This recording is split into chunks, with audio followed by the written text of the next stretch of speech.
This is a girl who moved to Japan from Hong Kong since she turned 30. She was a language student last year, and now she's just regularly work in office, commute 2 hours every weekday. Her life seems quite peaceful and normal, but do you know how much pain she suffered to enjoy such kind of peacefulness in Japan? Yeah, this girl is me. I got fired earlier this year and I spent 3 months in job hunting in Japan. In today's video, I want to share the challenges I faced ever since I moved to Japan and maybe share some advices to those who also consider to move to Japan while having my dinner. Hi everyone, so today I would like to share some challenges I've been facing during the job hunting period in Japan, as well as sharing my very first time getting fired in Japan. But before that, my dinner for tonight is grilled beef bento box with an onsen egg on it. Itadakimasu. Have you ever been laid off? Well, my one and only experience happened in Japan. So this job was introduced by the headhunter. Since I come from a very specialized industry, it's relatively easier for getting reached out by recruiters in Japan. So the first time meeting my ex-employer was scheduled by an online interview, and we spent like approx 2 hours. The whole interview was 30% conducted in Japanese and 70% conducted in English. I'm pretty sure I wasn't speak like perfect Japanese, but at that moment, my ex-employer doesn't seem care, and he promised that he's definitely okay with speaking English to me when I'm on board. And he even described himself as very American. Yeah, I know what's very American even mean. And you know what? Based on the feedback that the ex-employer reported to the recruiter, he mentioned, "This girl's Japanese is really good." I was like, what? That's impossible. But hey, I thought maybe he understands me better than I do. After 2 rounds of interview with very limited Japanese conversation involved, I signed a full-time contract by starting as a part-time because you know the visa transfer thingy. Just when I thought everything was gonna turn out great, it started to fall apart.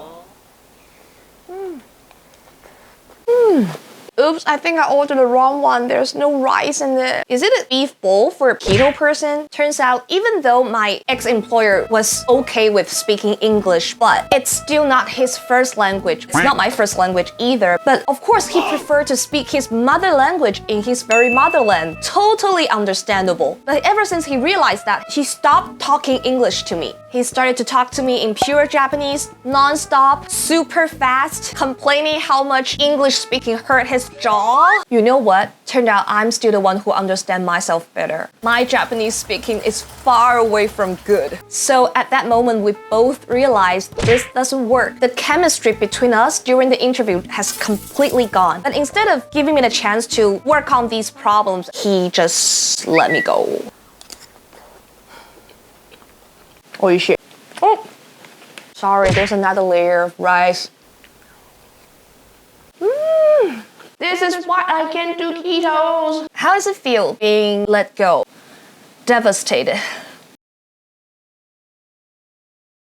It's even worse than a breakup. I slept through 3 days because I have no energy to deal with anything else. I couldn't talk to anyone because the lack of confidence and low self-esteem. I have no idea if I could ever find my inner power back. Any friends who have also been fired before?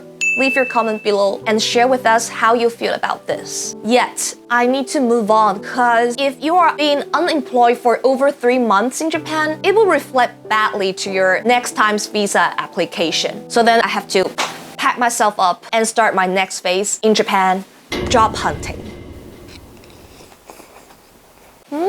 Finding a new job is tortured everywhere in the world, especially in Japan. When you're a newcomer to this market, that means you have no local market experience. To summarize my job hunting experience, it's pretty much like sending out my Japanese and English resumes to GAIJIN, LinkedIn, Indeed, and by the way, I found my current job via LinkedIn. Maybe you can also get in touch with recruiters, for example, Michael Page, Apex. Usually, recruiters will check your Japanese speaking ability before introducing you to the potential employer, cause employers tend not to review the candidates, with speaking bolo-bolo Nihongo. And then interviews with potential employers sometimes could be like up to 5 rounds of interview. The whole process takes at least 3 months to get a final offer. My feelings about job hunting in Japan, a total comfort zone breaking experience. First of all, be prepared that you're gonna take like hundreds of phone calls. I used to suffer from phone phobia, but during this job hunting process in Japan, I fully overcome this disease. I recall the peak of this pre-interview phone calls was up to 8 per day. And second of all, of course, loss of confidence. Do you mind being rejected? Actually, I don't mind being rejected at all. It's completely normal. But what I hate the most is she doesn't have work experience in Japan. Yeah, true, I don't have such local experience in Japan, but I used to work for a multinational company, and not to mention, if the employer is looking for foreigners to take care of the role, they expect the candidate to have different mindset, right? Why are they so hung up on this lack of local experience? That doesn't make any sense. Like one of my HR friend in Japan, she told me that in many Japanese companies, even it's gaishike, they are still expecting that this candidate could have Japanese business thinking as well as ideally perfect Japanese language skills. Okay, even my HR friend said this is really unfair to foreigners, and not to mention it's kind of impossible to compete on the same role with the Japanese local. But anyway, I finally found my current job, which doesn't require me to speak that much of Japanese. Yay! Have you faced any challenges finding a job abroad? Leave your comment below and big hug.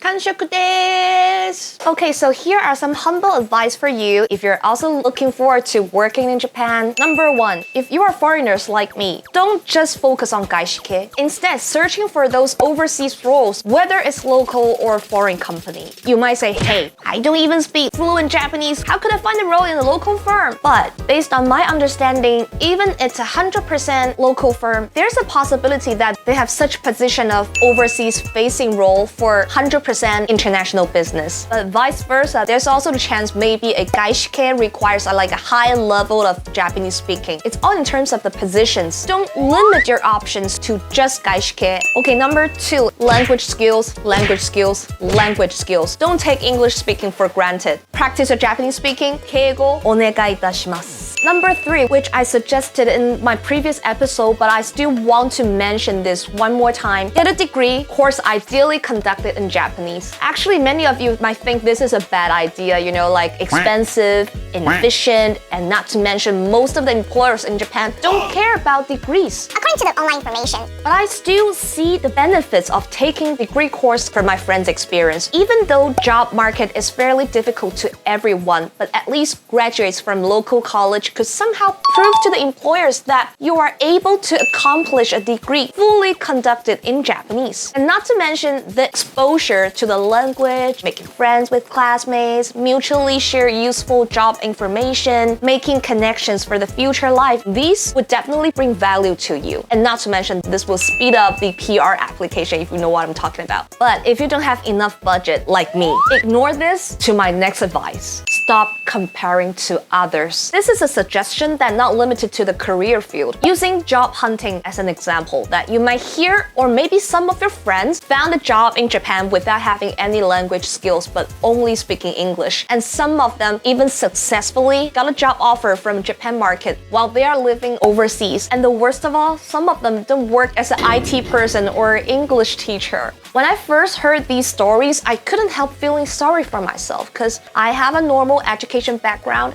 I also speak English and Japanese. I even have several years of specific work experience. Why it takes so long for me to find a job here? But after a while, I just stopped comparing because I realized everyone has their own tragic story in finding a job or in life. So the moment you stop comparing, the moment you start loving yourself. Do you have any job finding stories or any tragic stories in Japan? Welcome to share by commenting this video and let me know what would you like me to eat or share in my next episode. Chan-nel! These are my very own experience of finding jobs in Japan, and since I'm a liberal arts graduate, if you are looking for a job in the IT industry, or maybe if you're looking for a job as an English teacher, my job hunting experience might not be that referable.